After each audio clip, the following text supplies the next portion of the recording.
Mbote mingi nazopesa pe mbote na balandi na biso ya chaîne na biso ya YouTube CLZ SSGV tikete kombo ya Yesu Masia et Zoa Lokumu. Merci beaucoup. Merci beaucoup. Tout va très bien. Nayebi ke nzambe na bolingo na ya okotika biso te, azo kipe biso esprit âme na corps, azo prendre soin na biso pour tous toujours présent pour na kolakisa bana nzambe bolingo na ye oyo eza kati na biso na kati ya 3e testament ya mona pesi. Merci.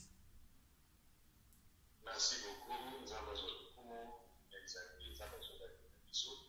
merci notre Dieu il a fait des jets, ça la voix résumé. Il y a comme ça, nous avons directif pour bon, na mukuse tolobelaki makambo etali 3e testament dans le sens que 3e testament ezali koya pona kopesa bana nzambe kolakisa bango la voie sainte, nzela ya bosantu oyo nyama ata moko akoki koleka kuna te, ata mutu soki aza zoba mwaya bunga eza te. Yango tolobelaki na ntina etali homme riche na pauvre Lazare bakufaki. Tango bakufi homme riche abandi kosenga litanga ya mai. Litanga wana nde 3e testament oyo tozoya nango, oyo père Abraham ayebisaki eke bisika yo ozali na bisika biso tozali toza na libulu moko babengi yango abime, ezali kokabola biso. Mwaye biso tokende kuna place yo ozali eza te, mwaye pe yo ya kotoyo eza te. Abi non, naza na 5 frères na ngai, bokende koyebisa bango baya kotonga naza te, botinda ta mutu moko atinda bango message. Abraham ayebisa bango non, baza na ba prophète, baza pe na Moïse bandimela bango. Po place biso tozali ata mutu moko ya sekui ake kuna koyebisa bango makambo tozoloba, mwaye bayoka eza te, bakotosa te. Makambo na oloba eza na Luc 16 verset 22 so otanga ngoti 31 tanga ngonano ko bato ba na okotanga ngomba. Luc 16 verset 22. Le 22e verset, nous lisons dans le Seigneur Jésus. Le pauvre mourut et porté par les anges dans le sein d'Abraham. Le riche mourut aussi et qui enseveli. On les séjour des morts, les religieux, disent qu'il était en proie au tourment, et puis des noms Abraham et Lazare dans son sein. Awa il faut koyeba ke liwa oyo eza liwa ya biso ya nzoto te, po liwa na biso ya nzoto so mutu akufi atombolaka misu te, alobaka te. Me liwa oyo ya Bible mutu soki akufi alobaka. Yango moni sikoyo na mukanda ya Jean 5 verset 25 ezoloba ke ngonga ese ekoki oyo esengeli ke bakufi bayoka mongongo ya mwana nzambe. Bakufi nini bao balobaka, oso kufi me ozoloba. Yango continue verset.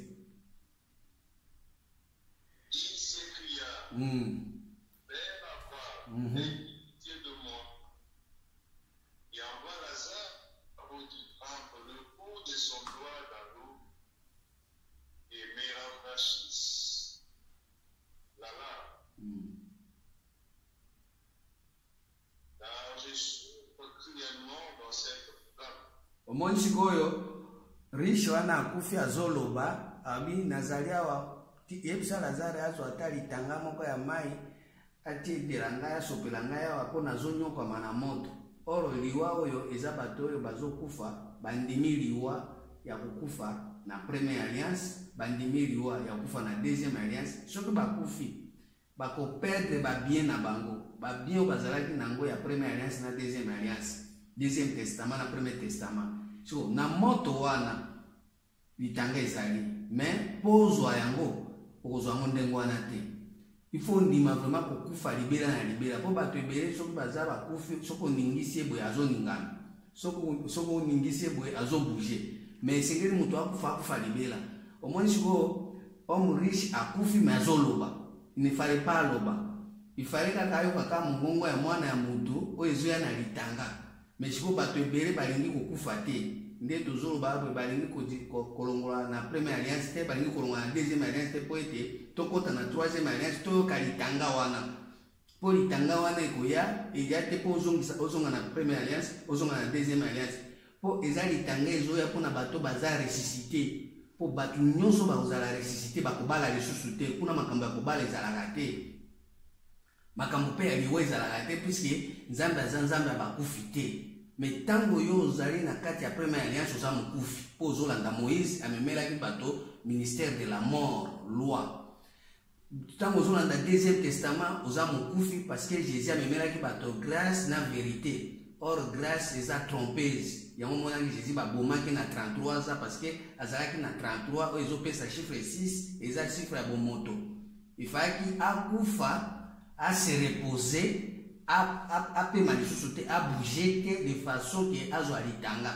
elingi koloba nini bato bakolinga bakɔta na troisième testament il faut balongwa nao na mutu na bango ke naza nayebi oyebi eloko te puisque yo oyebi makambo par rapport na vie passagère oyebi makambo par rapport na loi oyo ezomema bato na kati na Égypte okanisi ke na kati ya Moïse soko olandi loi nde okobimisa bana Israele na Égypte bakufa bango nyonso na nzela parce que yo moko oza nano ozofanda nde na Moïse oyo ezali mibeko na mibeko okobimisa jamais moto na Égypte d'ailleurs kutu mibeko nde ezodindisa bato puise eza ministère de la mort malgré ezobriller mais ezomema liwa yango wana mwa tozobenga bato siko bakɔta na troisième testament bakufa babouge lisusu te moto apesa te o ngai nasi nayebi premier testament ngai nayebi deuxième testament naza mpe mwana nzambe oza mwana nzambe te mwana nzambe fo asekwa yango moni jésus babomaki ye.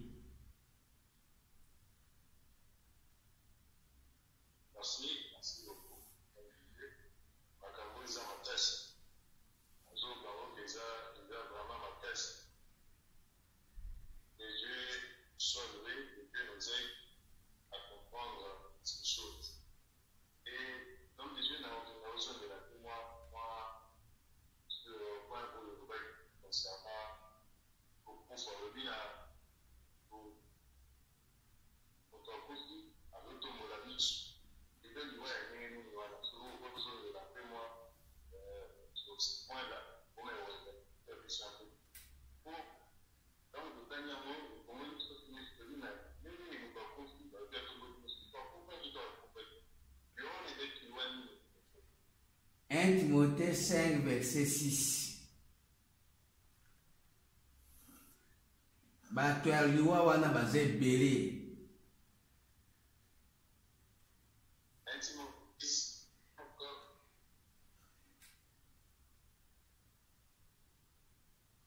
Verset 6. Mais celle qui vit dans le pays de mort pour être vivante. Moni sikoyo liwa ya bato moto azovive na kati ya désordre nzoka nde asi akufa me azoloba kaka azalaki oyo morishe azovive na kati ya désordre. Proverbe 16 verset 25.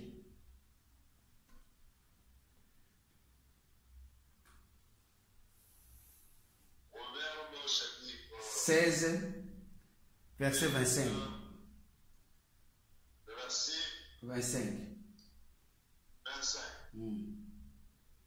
Elle doit parler droit à un homme, mais son insulte avoir de la mort. Ah, moto azomona désordre na omona yango malamu me nzoka nde suka yango ezomema nini na liwa. Moto otambola na désordre azomona yango malamu. Or désordre eza na première alliance, désordre eza na deuxième alliance. Ntango ozotambola na désordre ozomona ke eza malamu me suka nango ezomema yo na liwa yango moni Jésus mpe azali kotambola na nzela wana yango babomaki ye.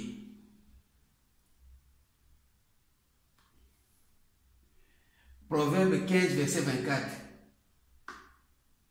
Proverbe 15 verset 24.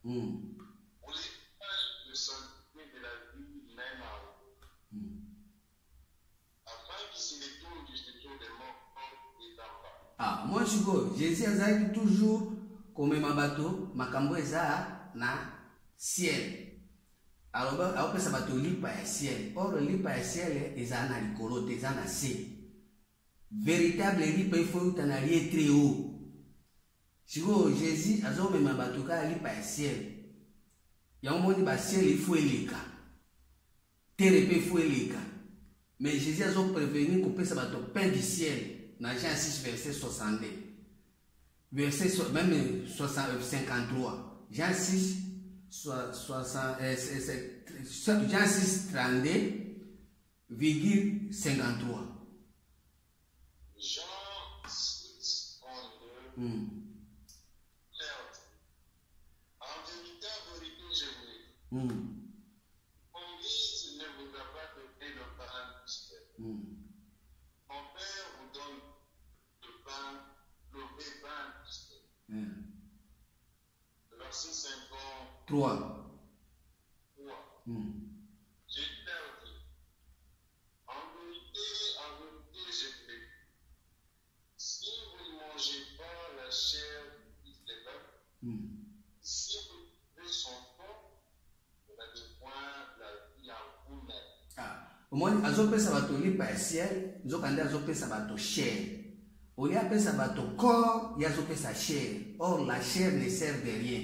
Les paroles que je vous ai dites sont esprit et vie. Ce qui est né de la chair est chair, ce qui est né de l'esprit est esprit. Il y a azopesa siko chair. Or, tant azopesa bato chair, azopesa lipa ya ciel, o eza pour mema bato na kati ya vie passagère. Vie. Oyo ezomema mutu kaka na kati ya mpepe bavant bapain du ciel nyonso ememaka bavant wana ezokota bavanité na kati yango moni ntango bazoboma ye babomaki ka balongolaki ka nzoto wana puisque ya amemaki badétruisaki chair wana. Or na mokanda ya Galate 5 verset 24. Galate 5 24. Galate 5 24.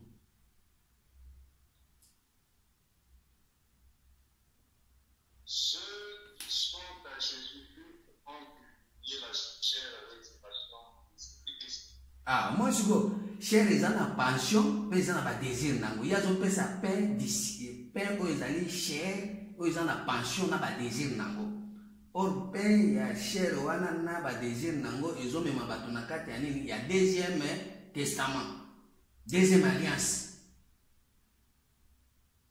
Or, na kati ya deuxième alliance, au cours il y a pain du ciel, au mairie makila, mais vie na yo eza vie passagère. Aux en vie éternelle.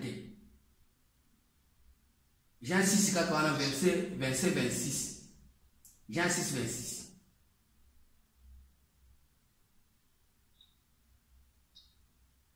Jean 6, 26.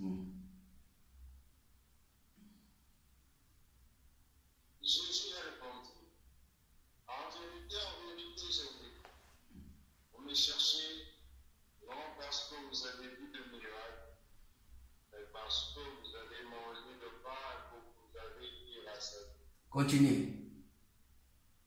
Travaillez non pour la nourriture périe, mais pour ceux qui vivent pour la vie éternelle, et que le Fils de l'homme vous donnera. Car c'est lui qui est le Père que Dieu a marqué de son feu. Travaillez non pour la nourriture qui périsse, non pour la nourriture qui périsse. Or, la nourriture qui périsse, c'est la chair.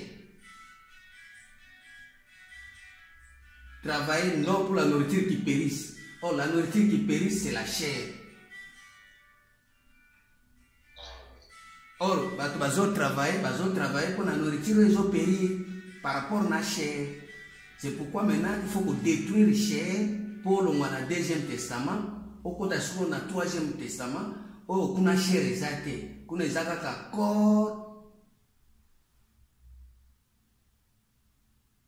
Tu n'as voulu ni sacrifice ni holocauste, mais tu m'as formé un corps. Oh Dieu, je viens pour faire ta volonté. Ça, la volonté, il y a père, na corps, na chair. Puisque votre corps est le temple du Saint-Esprit, pas la chair. Or, ce qui est né de la chair est chair, ce qui est né de l'esprit est esprit. L'esprit a un corps.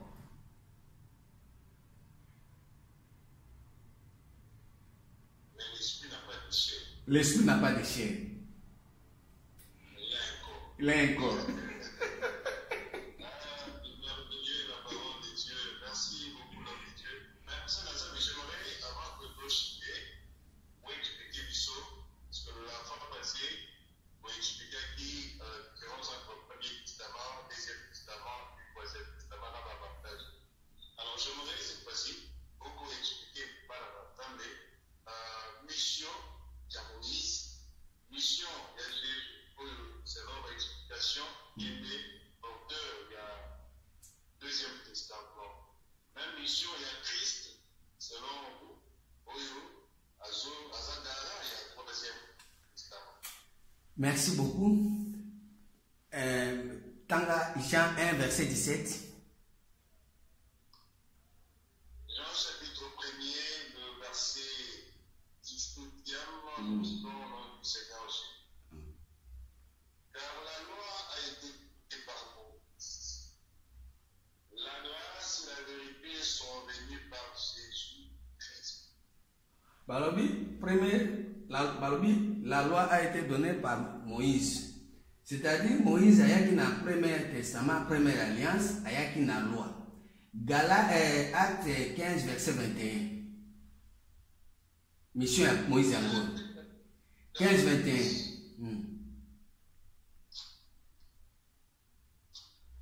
L'ancien appel. Jusque-là, mon mission à Moïse.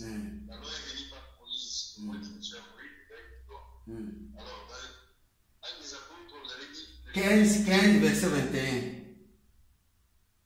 15 jusqu'au 21. Acte 15, verset 21. Acte 15, 21. Car depuis tant de générations, Moïse a dans chaque ville de gens qui les prêchent. Puisqu'on le dit tout le tour des sabbats dans les synagogues. Au moins, mission ya Moïse yangwana aye nango na loi na ye bazo tanga ye na mukolo ya saba wapi na synagogue. Ole mukolo ya saba ba pema batika Moïse baluka 3e testament bazo ya mukolo ya saba na Moïse. Mutu alingi se reposer na loi. Mutu alingi akota na repos na loi. Or loi Moïse ayaki nango eza ministère de la mort. Siko Jésus pe aye na Jean 14 verset 6. Mission à Jésus. 14, le verset 6. Jésus lui dit, je suis le chemin, la vérité, la vie. Nul ne vient au Père que par moi. Jésus a na grâce, na vérité. C'est comme Jean 14, Jésus a na chemin, vérité, na vie. C'est ce que na 1 Corinthiens 3, verset 18 à 23. 1 Corinthiens chapitre 3, le 18 verset. Et nul ne t'abuse de lui-même. Si quelqu'un parmi vous pense être sage selon ce siècle, devient fou afin de devenir sage. Car la sagesse de ce monde est une folie devant Dieu. Aussi est-il écrit, prends les sages dans l'air ruse. Continuité 23. Et encore, le Seigneur connaît les pensées des sages. Il sait qu'elles sont vaines. Et personne donc ne met sa gloire dans les hommes, car tout est à vous, soit Paul, soit Apollos, soit Céphas, soit le monde, soit la vie, soit la mort, soit les choses présentes, soit les choses d'avenir. Tout est à vous et vous êtes à Christ. Christ est à Dieu. Moi, je suis caractéristique à biloko Jésus ayaki nango ezali ya bomoto. Oyo ayaki nango sagesse humaine. Ayaki na vie. Ayaki pe na liwa. Or biloko nyonso wana ezaka ya Jésus. Nzambe ayebi yango te. Eza sagesse humaine oyo ya Jean 14 verset 6. Eza sagesse humaine parce que gloire ya bomoto nyonso nzambe azoba moto ata moko asamize te atia gloire na ye na oyo etalemi na bomoto soki ozose prendre koza sage selon siècle présent il faut ozala moto ya liboma ça veut dire sagesse ya Jean 14 verset 6 eza na vie babi même vie même liwa eza ya bino eza ya nzambe te nzambe azaka na Christ or Christ azoya na 3e testament. Jésus a un chemin, vérité, vie, mais vie passagère, où il y a polo, il y a poloso, il y a vie présent, il y a mort, Jésus a un il y a un monde qui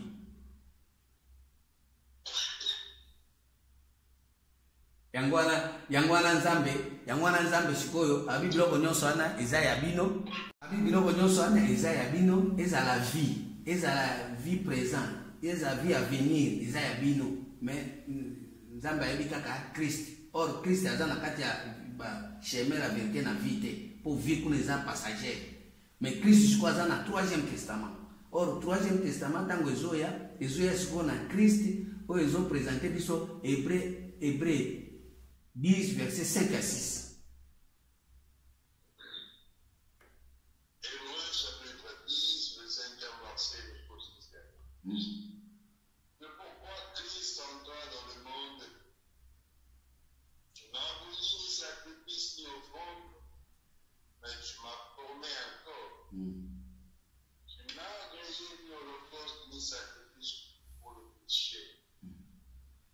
Continuez.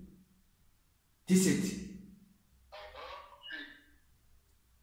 Voici, je viens dans le rouleau du livre des péchés de moi, au Père, ô Dieu, la volonté. Omoni Christ azoya kosala volonté ya Nzambe, azoya kosala volonté ya bato te, azoya te mpona kopesa bato vie passagère, azoya kopesa bato vie temporaire te, azopesa bato biloko wana te, azopesa bato pe bato liwa te, ya azopesa bato vérité oyo ezali na kati ya Romains 5 verset 15.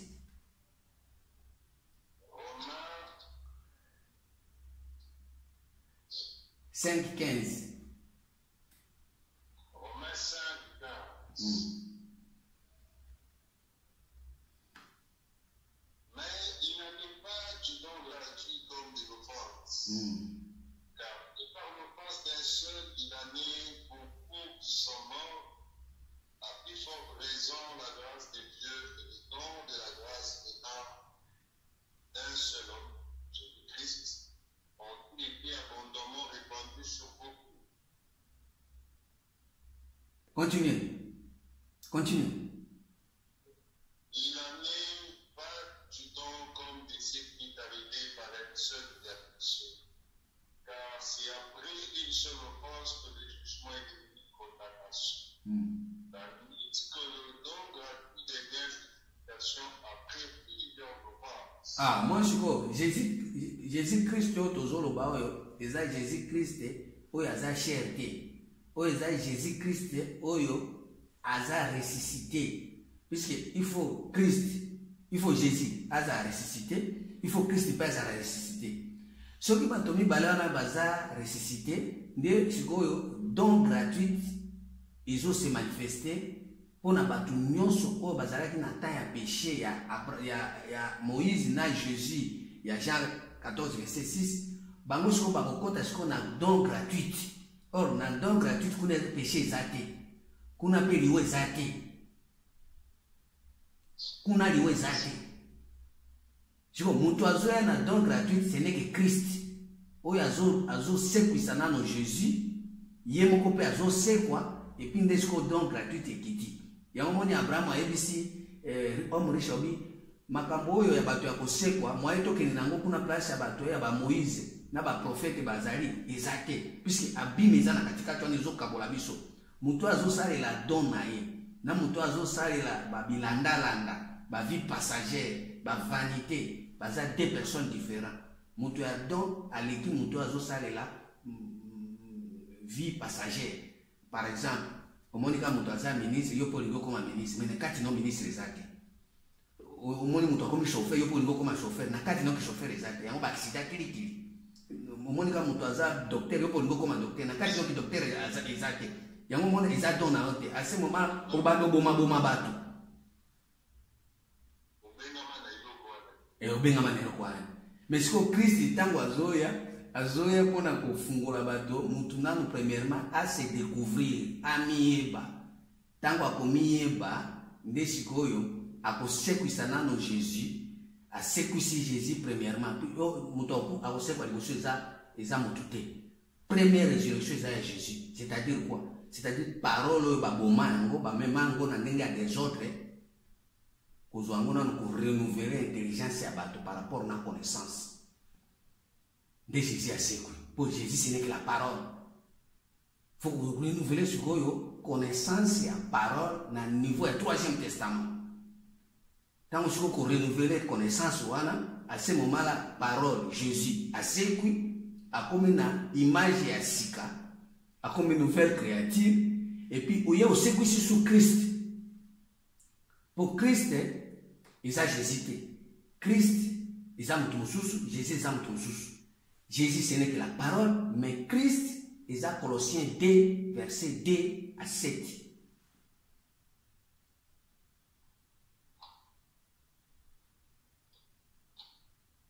Colossiens 2, 2 à 7. Colossiens chapitre 2, 2e verset.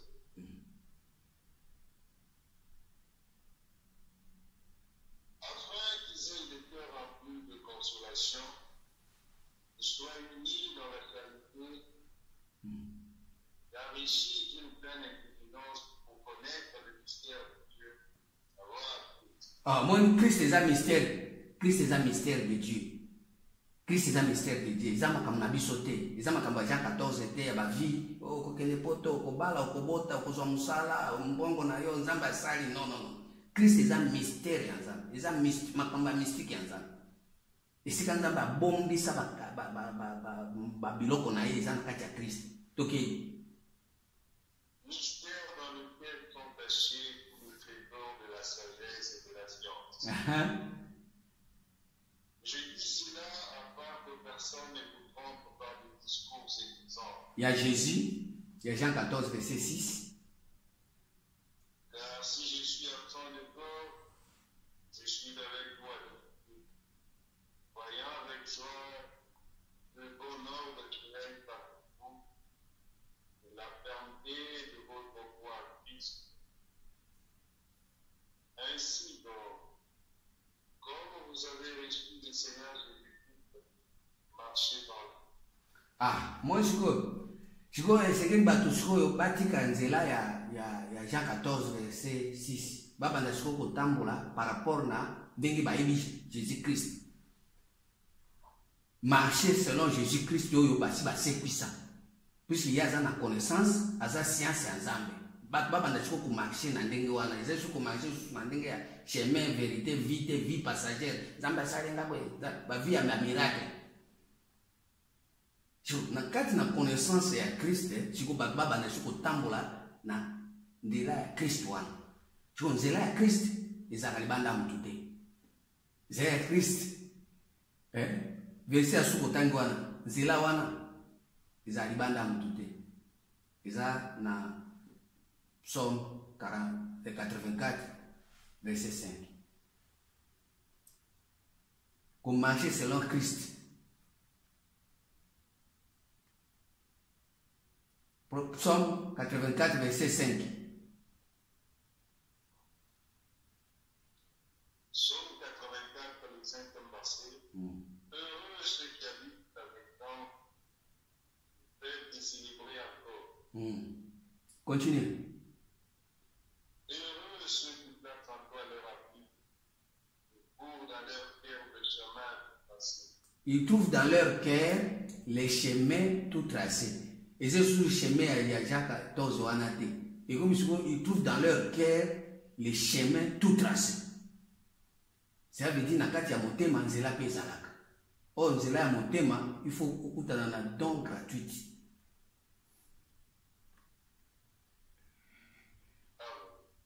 C'est l'ensemble pour finir. Dans nous expliquer une chose verset. Dans la des apôtres chapitre 2, le verset 11. On dit que toute la maison d'Israël sache donc avec certitude que Dieu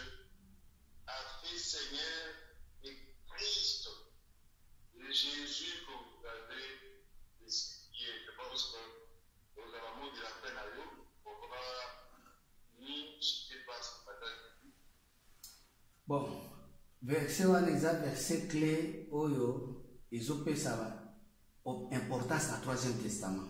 Puisque Jésus wana basali est premièrement Seigneur. Or, Seigneur c'est l'Esprit. Or, Jésus ce n'est que la parole faite chair. Jean 1 verset 14.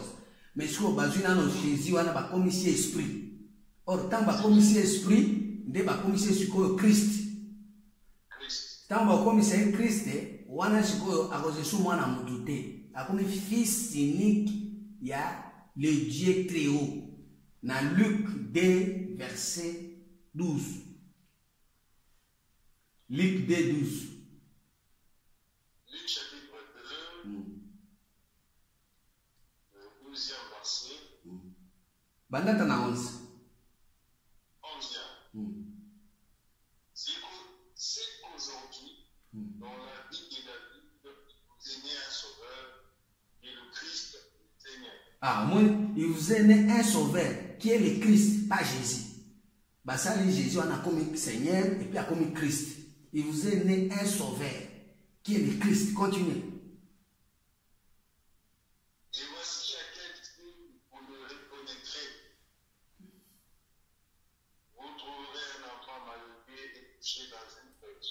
Omoni mwana wana bazipikaka po aza mwana oyo aza na ndoto te, aza mwana libanda te. Bazipikaka pourquoi? Parce que eza eloko ezosalema na kati ya mutu. Bato libanda bako comprendre te. Tant mwana azobotama eza ba effet oyo ezosalema a partir ya mutu. Mutu azobunda bunda ke na longwa na première alliance, na longwa na deuxième alliance, na bota siko makambo ya troisième alliance eza le fils de Dieu très haut. Or na bota wana mwana na basipikaka amona na kate parce que eza ba œuvre, eza ba pratique oyo ezouta na don ya mutu, oyo ezouta na vocation ya mutu, oyo ezouta na destin ya mutu. Chiko mwana na babombaka par rapport na mutu alibanda ko comprendre te akosituka teke akoyeba teke yo nzambe azotravaille yo akoyeba te bakoya kosituka kaka bimangu ya makambo oyo nzambe destin nayo komi kokisama vocation komi osalema nde basituka nzoka nde ozozwa zemi kala ozoconcevoir makambo ya nzambe kala. Mais makambo wana sikoyo ezalaka mingi etufe na bato balingaka te bato babota babomaka bana mibali balingaka bana basi. Sikoyo na miniti oyo soko mwana na abotami mingi basipikaka ça veut dire makambo ezosalema na kati ya motu po ete nzambe afaire découvrir ye don na ye eza makambo libanda bayebaka te. Bato baba bakokomprendre te bakokomprendre mpe te bakososola mpe te po eza eloko ya mutu na mutu. Si tu as la fois passé 1 Corinthiens 7:7, babi mutu na mutu esengeli albanda kuzwa donaye particulier. Or particularité ya don ya mutu ezalaka ba effet ya nzambe na mutu na ye.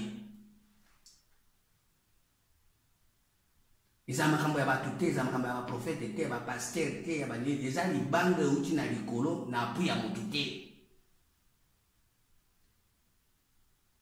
Et puis ça a confusion puisque mbotama ya mwana wana continue dans verset 14 et puis au sauter na verset 35 à 36 à 34 à 36 à 35. Et soudain il joignit à l'ange une multitude de l'armée céleste devant Dieu disant gloire à Dieu dans le lieu très haut. Ah, moi je omoni multitude ya ba armée céleste, c'est-à-dire di bonzambe.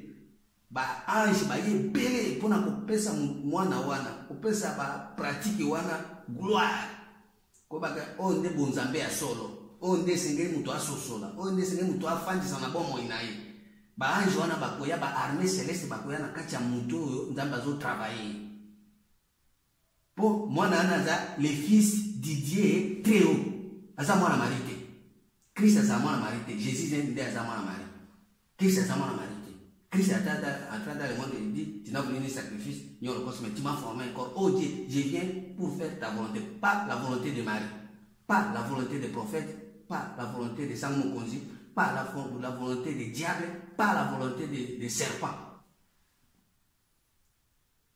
Continuez verset 1. Gloire à Dieu dans les lieux très hauts, et paix sur la terre parmi les hommes de la paix. Ah, tu vois. Paix sur la terre, quelle terre? Terre ya mutu nzambe azo travailler pour être semence ya balamu ebimi.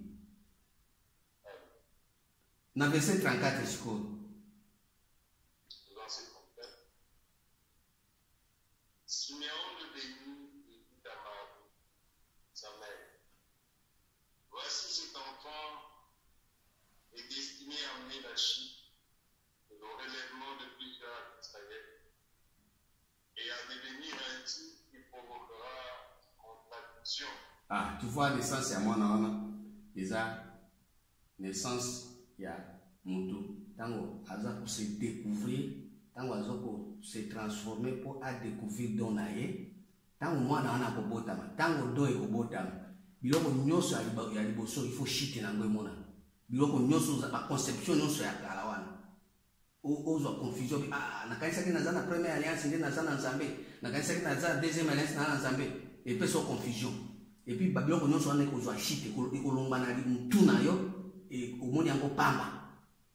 Parce que tant que côté na don na yo, côté na vocation, côté na destin na yo, et l'équipe Babylon va pamba ba profession, ko la ministre, ko la directeur. Or na kati na ki directeur exact, na kati na ki docteur exact. Mais tant que se découvrir gloire ya Nzambe na kati ya mwana wana ba chite ko salema. Parce que à ce moment-là, okoya koyeba ke nazali sous n'importe qui te. Nakose sous n'importe quoi te. Naza na fils du Très-Haut. Naza ko vivre destiné na ngai, nazo vivre vocation na ngai, nazo vivre don na ngai. À ce moment-là, les Très-Haut a honneur. Ils ont Dieu du ciel te, ils ont Dieu terrestre te. Ils ont pu battre te. À ce moment-là, Jésus wana ba comme c'est Christ. Merci beaucoup, l'homme de Dieu. C'est vraiment très clair, pas de commentaires. C'est pas vous avez un mot de la fin, mot de la fin. Bon, mot de la fin, ezali kaki, nazo senga mingi na ba jeune. Pour Troisième Testament, eza mingi concernant ba jeune. Tango Moïse akufaki likolo ya ngomba, balobi Moïse akufa komona mboka oyo Nzambe aprometaki, terre promise te ezalaki don ya Nzambe kati na bato. Tellement Moïse akomaki mobange, asaleki suivi na ye na désordre, ezala ba Abraham baleki suivi na bango na désordre, moye basala makambo ya Troisième Testament eza te, puisque don ya moto babandelaka yango na âge ya moke. Tango ozobimela, il faut se découvrir pour omema vie na na désordre te, omema vie na na erreur te, po bana kosenga bolimbisi te. Po babolimbisi ezali po bozana ministère de la mort oyo ezoya na Moïse, oyo ezoya na Jésus. Mais ce qu'on continue dans le Troisième Testament, c'est la voie sainte, nzela ya bosanto. Or nzela ya bosanto, soko bandia mona bomwana boye, même na vie na yo, Bible lobi boye. Celui qui marche pendant les jours ne bronche pas parce qu'il voit la lumière. Quelle lumière oyo na kati na yo? Tant qu'on se découvrir au broncher te, parce que ozo pour réaliser destin na yo, ozo a réaliser vocation na yo. Et puis okozala na crainte ya Nzambe. Babi tout ce que Dieu fait durera toujours. Il n'y a rien à y ajouter, rien à y retracher. Dieu agit ainsi afin qu'on les craigne. Ce que vous avez dans verset 13, dans Ecclésiaste 3, ce que vous allez à se payer, à se réjouir, nous sommes les Alakanini, dont il y a ensemble. Ecclésiaste 3, verset 13. Tant que vous verset à Soukangwana, tout ce que vous avez verset 1.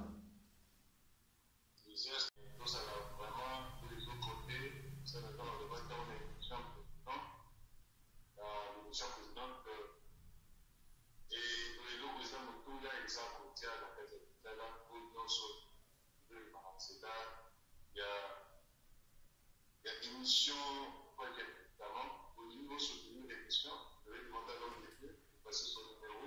Plus 243, 89, 9, 42, 43, 81. 81. Plus 243, 89, 9, 42, 43, 81.